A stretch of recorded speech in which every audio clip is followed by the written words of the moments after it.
నాది ప్రేమే కదరా. ఇది నీకు ఎందుకు అర్థం కాదురా?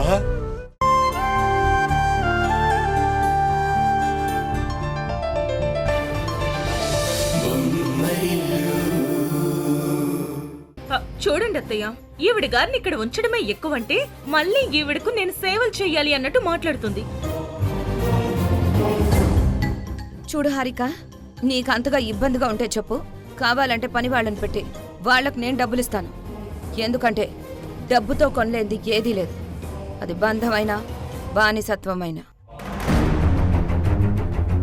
కన్న తండ్రి చేసిన కుతంత్రాలకి జైలుకు వెళ్లి చిప్పకూడు తింటున్నా, నీకు మాత్రం కొంచెం కూడా పొగరు తగ్గలేదు.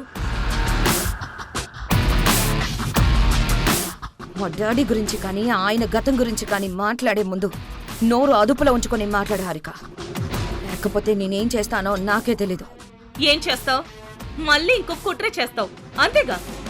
చూడు, నీలాంటి దానికి నా సమాధానాలు ఇలాగే ఉంటాయి.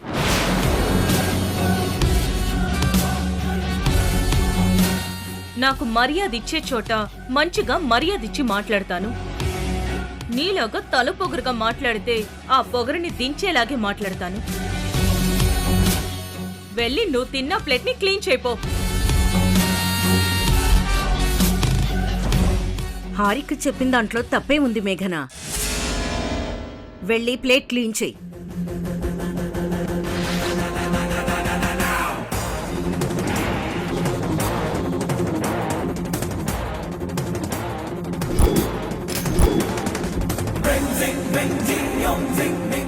ఏంటి చూస్తున్నావు? ప్లేట్ తీ. మేఘనక్క,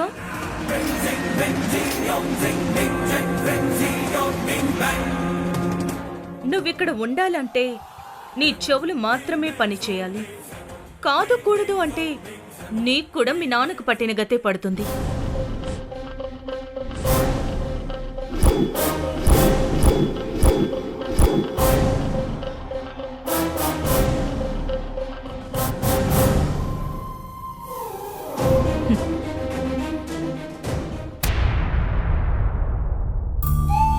ఉషా మేడం, భోజనం పూర్తయిందా? అయింది బాసు, ఇప్పుడే తిన్నాను. అయితే ఇదిగోండి ఫ్రూట్స్. నేను చెప్పకుండానే నువ్వు ఫ్రూట్స్ ఎందుకు తీసుకొచ్చావు? మీరు నాకు బాస్ మాత్రమే కాదు, నా సొంత సిస్టర్ లాంటి వారు కదా, అందుకే తెచ్చాను మేడం. తీసుకోండి. Thank you boss. వెల్కమ్. అవును, Sunanda company project head Kiran గారు భోజనం చేశారా?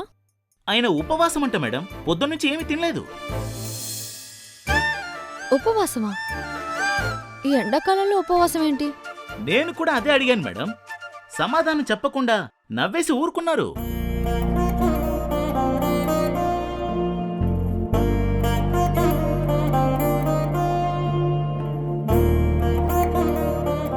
అవును మేడం, మీ వారు మిమ్మల్ని సరిగ్గా చూసుకోరంట కదా? అలా నీకెవరు చెప్పారు? కిరణ్ సార్ చెప్పారు.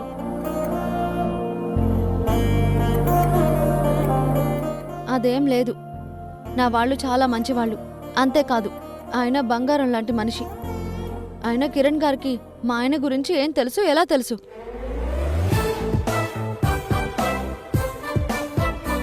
ఇంకెప్పుడు మా ఆయన గురించి తప్పుగా మాట్లాడొద్దని ఆయనకు చెప్పు. వెళ్ళు. అలాగే మేడం.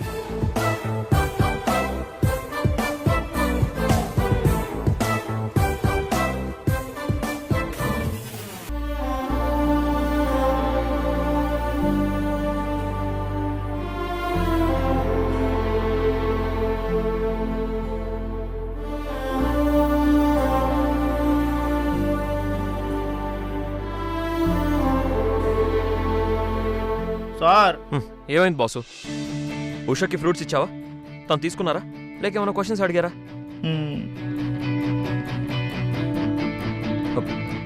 కొంపదీసి నా పేరు బయట పెట్టావా ఏంటి? లేదు సార్, నేనే తెచ్చినట్టు చెప్పించాను. థ్యాంక్స్ రా. కానీ మీరు ఒక విషయం తప్పు చెప్పారు సార్. తప్పు చెప్పానా? ఏంటది? అదే సార్, ఉషా మేడం భర్త మంచోడు కాదని చెప్పారు కదా, ఆ విషయం ఉషా మేడంకి చెప్పగానే ఉషా మేడం సీరియస్ అయ్యారు సార్. ఏంటి? మేడం సీరియస్ అయ్యారా? అవును సార్, నా మీద సీరియస్ అవటమే కాదు, వాళ్ళ ఆయన బంగారం అని సర్టిఫికెట్ కూడా ఇచ్చింది సార్. పసి పసి మనసే కలిసే మెలిసే మనతో ఉంటే అది చాలు. సరే ఇంక నువ్వు వెళ్ళు. ఓకే.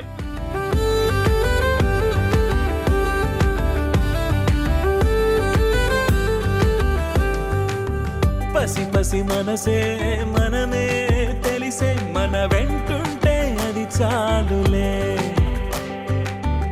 ఒకరికి ఒకరై బ్రతికే విధమే దొరకక దొరికే వరమా సుఖమే.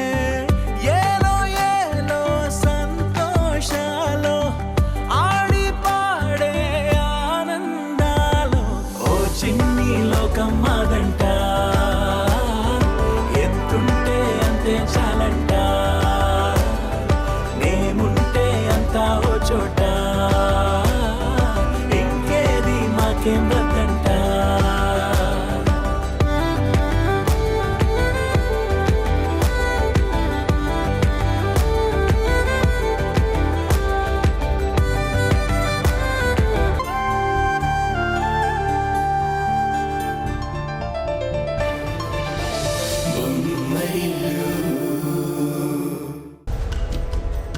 చెప్పండి డాక్టర్, బాబు గురించి మాట్లాడాలని హాస్పిటల్కి రమ్మన్నారు. డీటెయిల్స్ ఏమైనా తెలుసాయా? మీకు నేను ఆ రోజు చెప్పింది మరోసారి వెరిఫై చేసుకున్నాను తరుణ్ గారు. మీ బాబు నిజంగానే బతుకున్నాడు.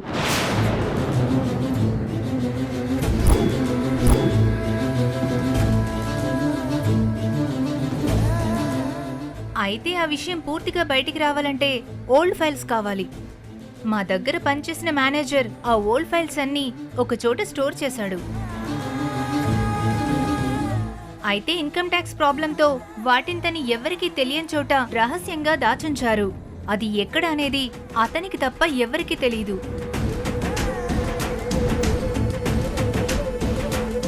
ఇక్కడ ఇంపార్టెంట్ విషయం ఏంటంటే ఒక యాక్సిడెంట్ మూలంగా ఆ మేనేజర్ ప్రస్తుతం కోమాలో ఉన్నాడు. ప్రాణాలకి ప్రమాదం లేదు, కానీ తొందరలోనే స్పృహలోకి వస్తాడని మాత్రం హోప్ ఉంది. ఓకే డాక్టర్, అతని స్పృహలోకి వచ్చి ఫైల్స్ దొరికినా, లేకపోతే ఆ రోజు మీతో ఉన్న నర్స్ కానీ, లేదా ఆ రోజు డెలివరీ అయిన కేసు వివరాలు తెలిసినా కానీ మా బిడ్డ మాకు దక్కినట్టే. చూడండి డాక్టర్, బాబు విషయంలో నా వైఫ్కి అబద్ధం చెప్తూ తన్ని మభ్యపెడుతూ వస్తున్నాను. కానీ ఎక్కువ కాలం అలా తన్ని మభ్యపెట్టలేను. అందుకే ఎంత త్వరగా వీలైతే అంత త్వరగా బాబు డీటెయిల్స్ కనుక్కోండి ప్లీజ్.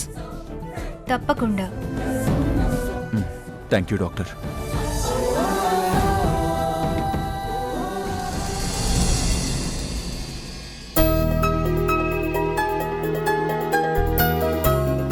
డ్రైవర్, కారాపు.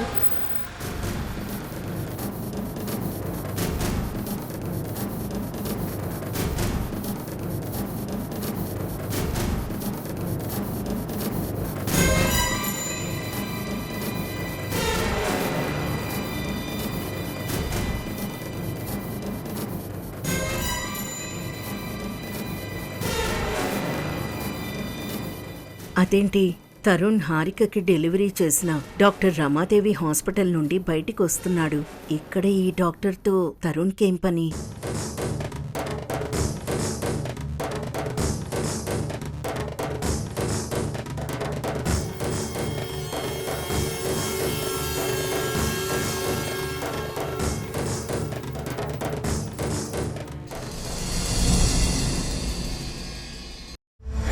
అమ్మా మేఘన, నువ్వంటే ఏంటో చూపిస్తూ నీ పేరు వింటేనే ఆ కిరణ్మయ్య ఇంట్లో వాళ్ళ గుండెల్లో వణుకు పుట్టేలా చెయ్యాలని చెప్పాను కదా, ఆ పని ఎంతవరకు వచ్చింది?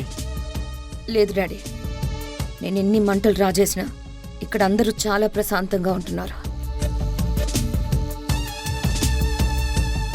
వాళ్ళ ప్రశాంతతను చూస్తుంటే ఆవేశంతో నా ప్రాణం రగిలిపోతుంది. అంతేకాదు, నువ్వు అక్కడ జైల్లో ఇబ్బంది పడుతూ ఉంటే నాకు ఇక్కడ నిద్ర పట్టడం లేదు డాడీ. నా గురించి మర్చిపో మేఘన. ఈ శంకర్ జైలు గోడల మధ్య ఉన్నాడా లేక బయట ఉన్నాడా అన్నది ముఖ్యం కాదు. ఆ తరుణ్ గాడి కుటుంబం నాశనం అవుతుందా లేదా అన్నదే ముఖ్యం. వాళ్ళని నాశనం చేయాలన్న ఆలోచన ఒక్కటే నీ రక్తంలో ప్రవహించాలి.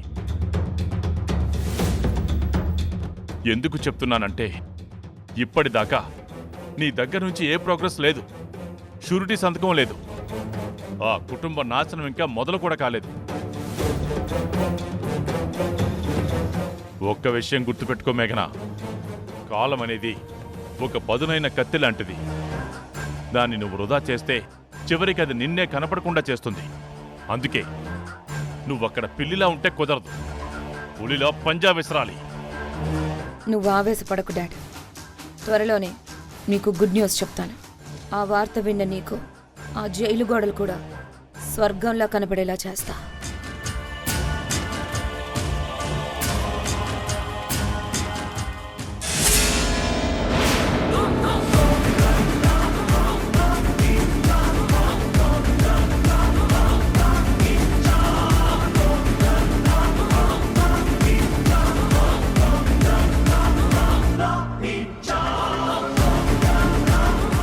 ఏంటి, దొంగ దొరికిపోయినప్పుడు ముఖంలో కనిపించే రంగులన్నీ ఇప్పుడు నీ ఫేస్లో కనిపిస్తున్నాయి?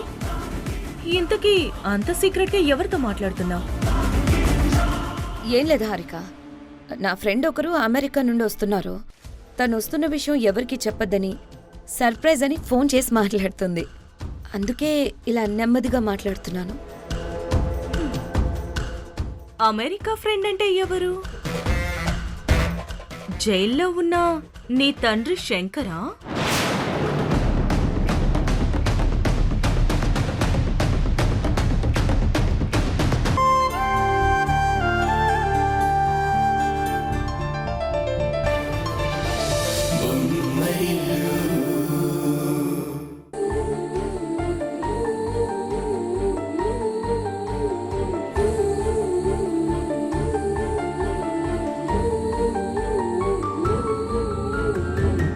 మీకు నేను ఆ రోజు చెప్పింది మరోసారి వెరిఫై చేసుకున్నాను తరుణ్ గారు. మీ బాబు నిజంగానే బతుకున్నాడు.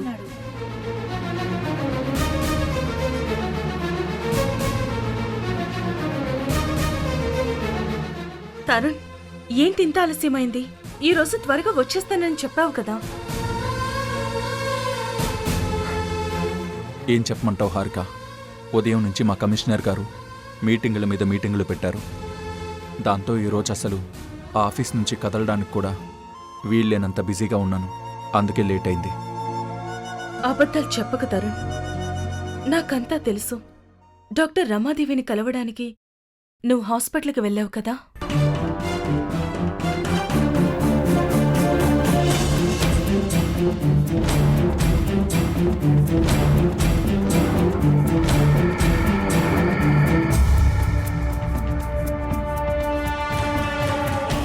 చెప్పు తరుణ్. నేను డాక్టర్ రమాదేవిని కలవడం ఏంటి? అసలు ఏం మాట్లాడుతున్నావు హారిక నువ్వు? బుకాయించక తరుణ్, నువ్వు డాక్టర్ రమాదేవి హాస్పిటల్కి వెళ్ళడాన్ని అత్తయ్య గారు చూశారు. ఆ విషయం నాకు చెప్పారు.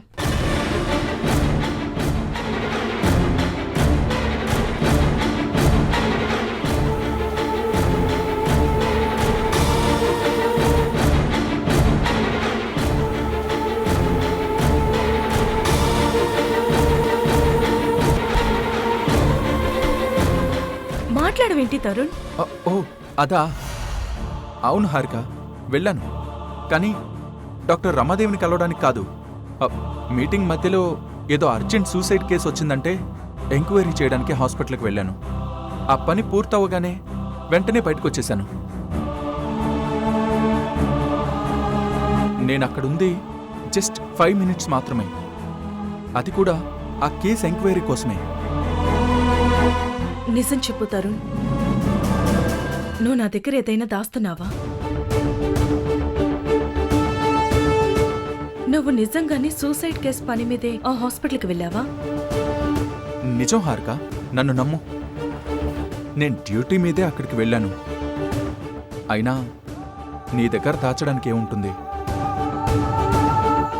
అత్తయ్య నిన్ను రమాదేవి హాస్పిటల్ దగ్గర చూశాను అనగానే నాకు మళ్ళీ చిన్న ఆశ కలిగింది. నీకు మన బాబు గురించి ఏమైనా ఇన్ఫర్మేషన్ తెలిసిందేమోనని నాకు అనుమానం కూడా వచ్చింది. ఎందుకంటే ఆశ పుట్టినప్పుడు కలిగే ఆనందం కన్నా ఆ ఆశ అడియాసైనప్పుడు కలిగే బాధే భయంకరంగా ఉంటుంది. ఆ బాధ నేను తట్టుకోలేకపోతున్నాను తరుణ్. బాధపడకు హారిక, ఆ భగవంతుడు మనకు అన్యాయం చేయడు. త్వరలోనే మనం తల్లిదండ్రులం అవుతాం. అమ్మా నాన్న అని పిలిపించుకుంటాం. ఆ నమ్మకం నాకుంది.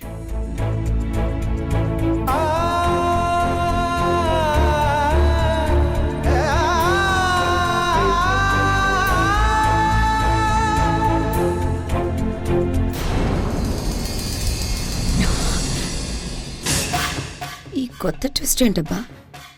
ఆయన కొడుకు పుట్టగానే చనిపోయాడని అనుకున్నారుగా, మళ్ళీ బ్రతికే ఉన్నాడని వీళ్ళకి అనుమానం ఎందుకు వచ్చింది? అసలు ఏం జరిగి ఉంటుంది? జరిగింది ఏదైనా జరగాల్సిన దాన్ని నాకు అనుకూలంగా మార్చుకోవాలి. ఈ ఇష్యూని అడ్డం పెట్టుకుని ఈ కుటుంబంతో కాట ఆడుకోవాలి.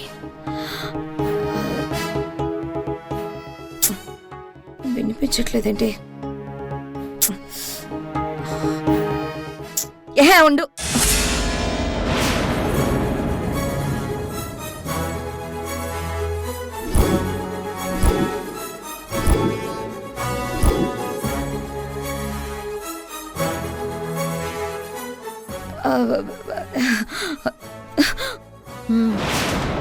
ఏం చేస్తున్నావు అక్క ఇక్కడ?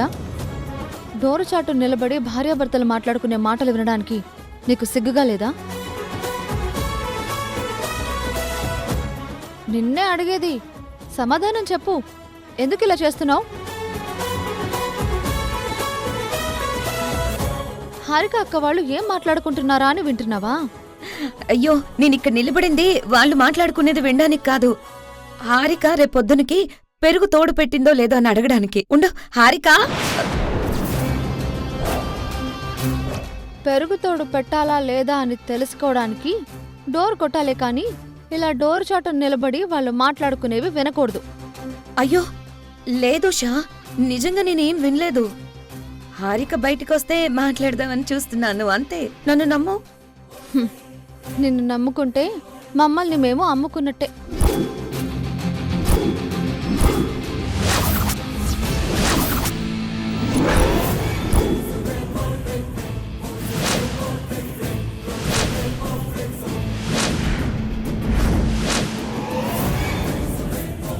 చూసింది చాలు, వెళ్ళు.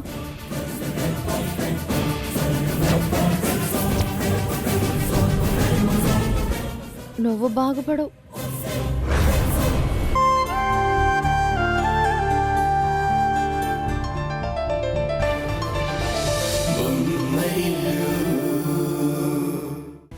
హారిక, ఆ మేఘనని ఇంట్లో నుంచి తరిమేయాలంటే నువ్వు నాకు హెల్ప్ చేయాలి.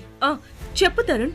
ఆ మేఘన లాంటి రాక్షసిని ఇంట్లో నుంచి పంపించేస్తాను అంటే నేనేం చేయడానికైనా రెడీ. నువ్వు చేయాల్సిందల్లా ఎవ్వరూ చూడకుండా ఆ మేఘన రూంలోకి వెళ్ళి తన ఫోన్ తీసుకురా. అంతేకాకుండా డాక్టర్ శ్రీవల్ని మర్డర్ విషయంలో మేఘనని కూడా లాక్ చేసి తనని ఇంట్లో నుంచి పంపించేయచ్చు. అబ్బో, మా ఆయనకి ఎన్ని తెలివితేటలు. నువ్వు చెప్పినట్టు ఆ మేఘన ఫోన్ తీసుకుని ఇప్పుడే వస్తాను.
మొగుణ్ణి పట్టుకుని పడుకోవాల్సిన మనిషివి ఫోన్ పట్టుకుని పడుకున్నావు.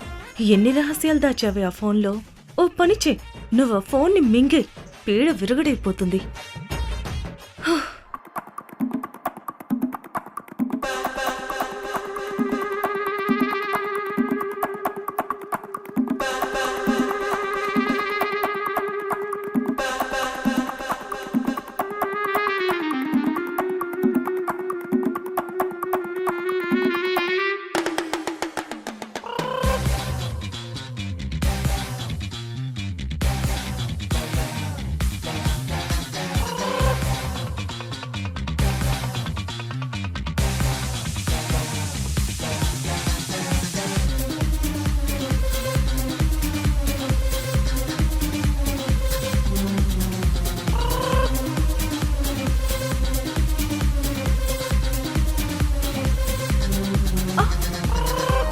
నిన్ను వద్దొద్దు హారిక, కూల్.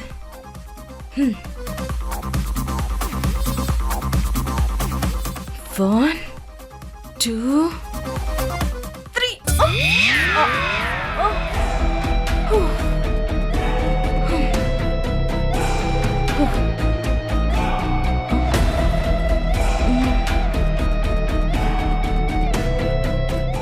పిన్ ఉంది కదా, మరెలా?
శభాష్ హారిక.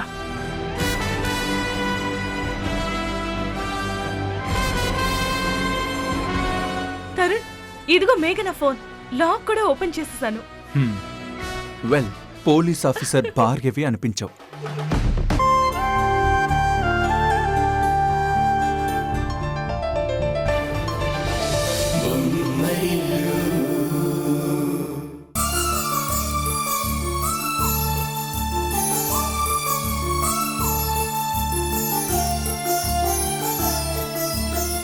అమ్మా, మీ బాబు చేత ఈ బియ్యంలో ఓం అనే బీజాక్షరాన్ని రాయించండి.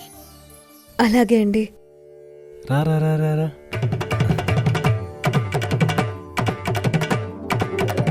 తిరు తిరు గణనాథ దిద్దిద్దిద్దై, తిరు తిరు గణనాథ దిద్దిద్దిద్దై, ఆశీర్వదించు ఆ చదువులమ్మ తోడై, తిరు తిరు గణనాథ దిద్దిద్దిద్దై, నీ వెలుగు పంచు మా తెలివిలోన కొలువై, తిరు తిరు గణనాథ దిద్దిద్దిద్దై, తిరు తిరు గణనాథ దిద్దిద్దిద్దై.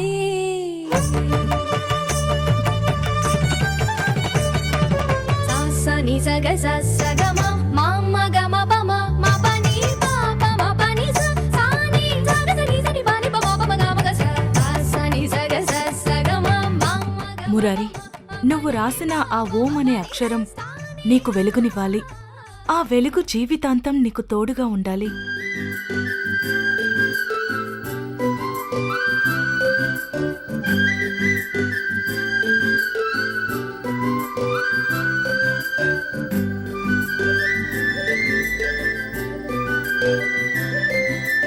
అమ్మా, అద్భుతమైన భవిష్యత్తు గల జాతకం కలిగినవాడు మీ బాబు మురారి.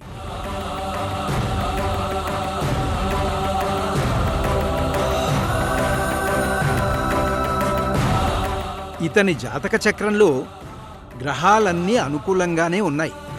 కేవలం చదువులోనే కాదు, సంస్కారంలో కూడా మీ పేరు నిలబెడతాడు.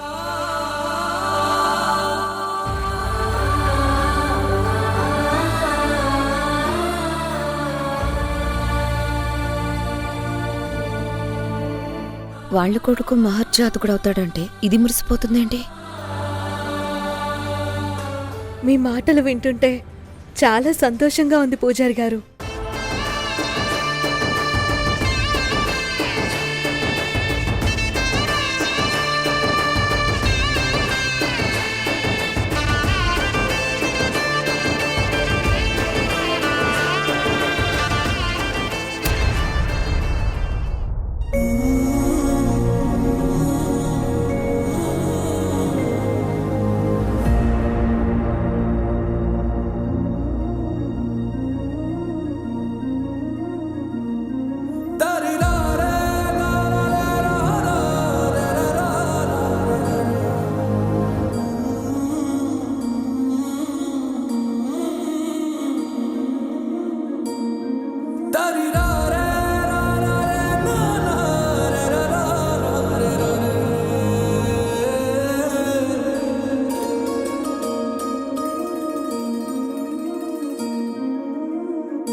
అమ్మా, దేవకి ఒడిలో కూర్చుని యశోదమ్మని వెతికినట్టుగా మీ ఒడిలో నుండి ఆవిడ కవిగిలులోకి వెళ్లిన మీ బాబుని చూస్తుంటే అలనాటి చిన్ని కృష్ణుడే గుర్తొస్తున్నాడు.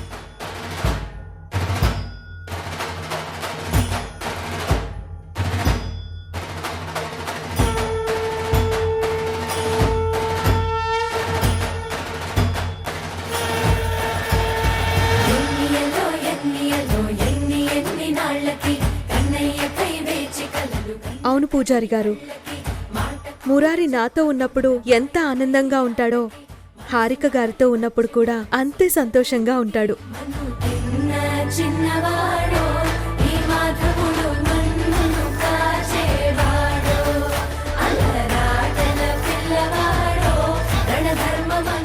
ఆ బంధం ఏంటో నాకు అర్థం కాలేదు, కానీ దేవుడు కలిపే విచిత్ర బంధాల్లో ఇది కూడా ఒకటేమో అనిపిస్తుంది.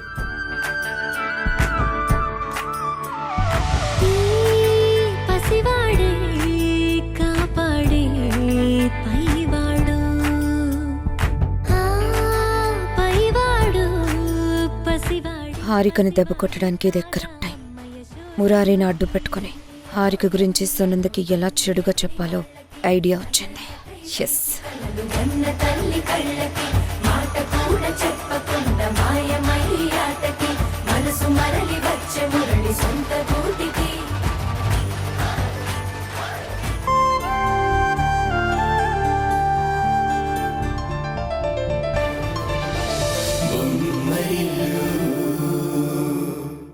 అక్కడ జరిగింది ఇంట్లో వాళ్ళకి చెప్పకుండా దాచడం నాకు ఇష్టం లేదు. అసలు అక్కడ ఏం జరిగిందంటే, అక్షరాలు దిద్దిన మురారి సునంద ఒడిలో ఉండకుండా నేరుగా మన హారిక దగ్గరకు వెళ్ళాడు.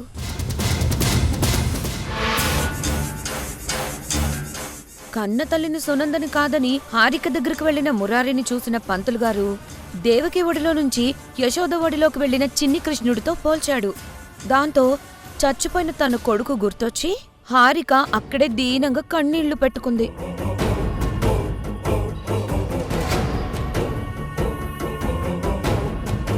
అది మాత్రమే కాదు, మీకింకో విచిత్రం కూడా చెప్తాను. మన హారిక బాబు చనిపోయిన రోజు, ఆ మురారి పుట్టినరోజు రెండూ ఒకే రోజట. అందుకేనేమో ఆ బాబుని చూస్తున్న ప్రతి క్షణం మన హారిక చనిపోయిన బాబుని గుర్తు తెచ్చుకుని కుమిలిపోతూ ఉంది.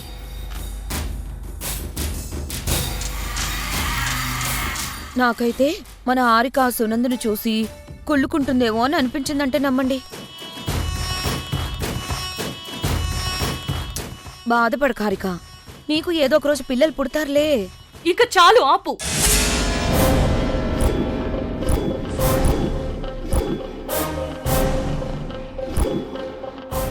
అమ్మతనం గురించి, బిడ్డను కోల్పోయిన తల్లి వేదన గురించి మాట్లాడే అర్హత నీకు లేదు మేఘనా.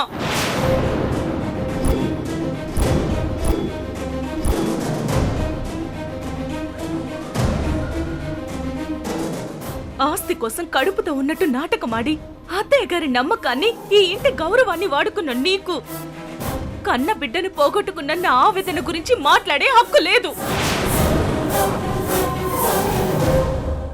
నా కొడుకు చనిపోయిన రోజునే మురారి పుడితే అది మా మధ్య అనుబంధం అనుకున్నాను. కానీ నీలాంటి రాక్షసి దాన్ని హేళన చేయడానికి అవకాశంగా వాడుకుంటుందని ఊహించలేదు.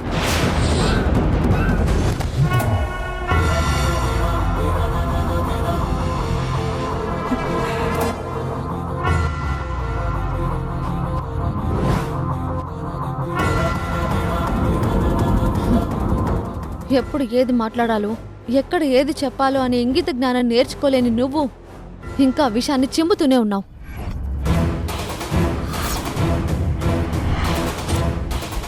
ఇప్పటికైనా మంచిగా మారి నీ హద్దుల్లో నువ్వుండు.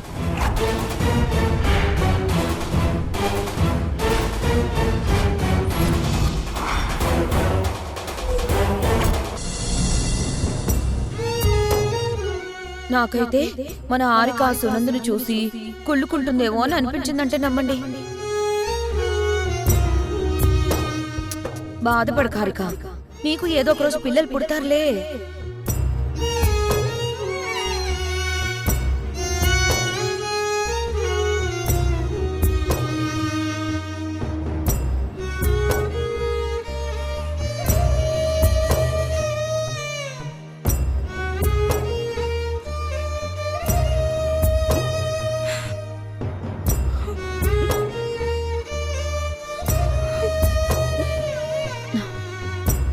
మన మేఘన గురించి నీకు తెలిసిందే కదక్కా. తను కావాలనన్న మాటలకు నువ్వు బాధపడి ఏడుస్తూ కూర్చుంటే తను అన్న ఆ మాటలకు విలువిచ్చినట్టు అవుతుంది.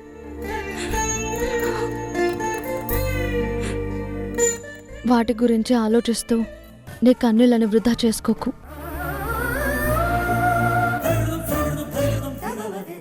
బాధపడకుండా ఎలా ఉండను ఉషా? ఒక మనిషిని చంపడం కంటే వాళ్ళ మనసులో ఉన్న పాత జ్ఞాపకాల్ని అవమానించడం అనేది పెద్ద పాపం. అది తెలిసి కూడా ఆ మేఘన కావాలని అలా మాట్లాడింది. అక్క, కాలం గాయాన్ని మాన్పిస్తుంది. కాని కొన్నిసార్లు మానిపోయిన గాయాల మీద పడిన నిందలు మళ్ళీ ఆ బాధని గుర్తు చేస్తాయి.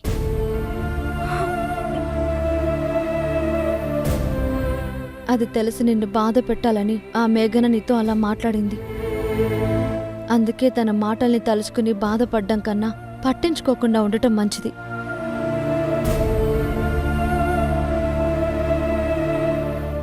అంతేకాదక్క, మనం ప్రేమించేవాళ్ళు మన కళ్ళ ముందే కాదు, మన గుండెల్లో ఉన్నా చాలు అనుకునే మనసున్న నీకు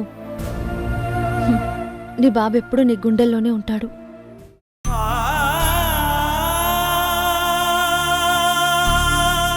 అందుకే గుండెల్లోనే నీ బాబు జ్ఞాపకాల్ని చెరిపే శక్తి ఆ మేఘనాకే కాదు, ఈ ప్రపంచంలో ఎవ్వరికీ లేదు.